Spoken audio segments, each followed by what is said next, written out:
General manager बेटे ने पिता को घर से निकाला। डीएम के पास पहुंचा बुजुर्ग पिता, वृद्धा आश्रम पहुंचा दीजिए। बेटे ने किया बेसहारा तो डीएम बना सहारा। कहते हैं धरती पर लोग अगर किसी को ईश्वर की तरह मानते हैं या माना गया है तो वो आपके ही माता पिता हैं।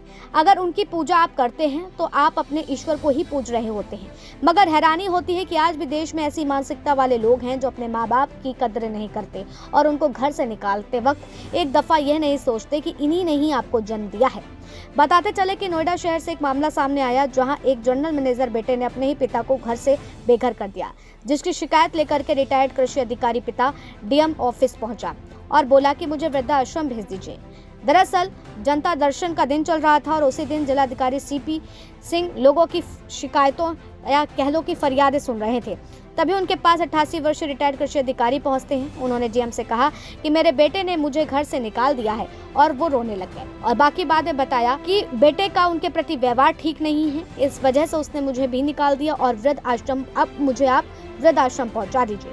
पूरा मामला सुनने के बाद डीएम ने उनके बेटे से बात की और पिता के प्रति उनके कर्तव्यों का बोध कराते हुए उसको कानूनी पाठ भी पढ़ाया। इसके बाद वह उन्हें सम्मान सहित घर ले जाने को तैयार हो गया। बताते चलें कि बुजुर्ग ने बताया कि उनका बेटा देश की नामी कंपनी में जनरल मैनेजर के पद पर तैनात है।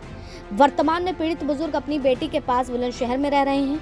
डीएम गुरुवार को जनता दर्शन में जन शिकायतें सुन रहे थे, तभी रिटायर्ड कृषि अधिकारी अपनी बेटी के साथ डीएम के आवास पहुंचा और अपनी आप बीती सुनाई। डीएम को पीड़ित ने बताया कि उसके बेटे ने उसका सब कुछ लेकर के उसको घर से निकाल दिया था। हालांकि इन सारी बातों के बाद जब उसके बेटे से डीएम ने बात करी तो बेटा सम्मान सहित अपने पिता को घर ले जाने को तैयार हो गया। बताते चले उनका बेटा एक नामी कंपनी में जनरल मैनेजर है और इसी के साथ में बेटा नोएडा में अपने पत्नी सहित 2 बच्चों के साथ रहता है। डीएम ने बताया कि उनके बेटे से बात करने पर पता चलता है कि दोनों के बीच में कम्युनिकेशन गैप बहुत ज्यादा है।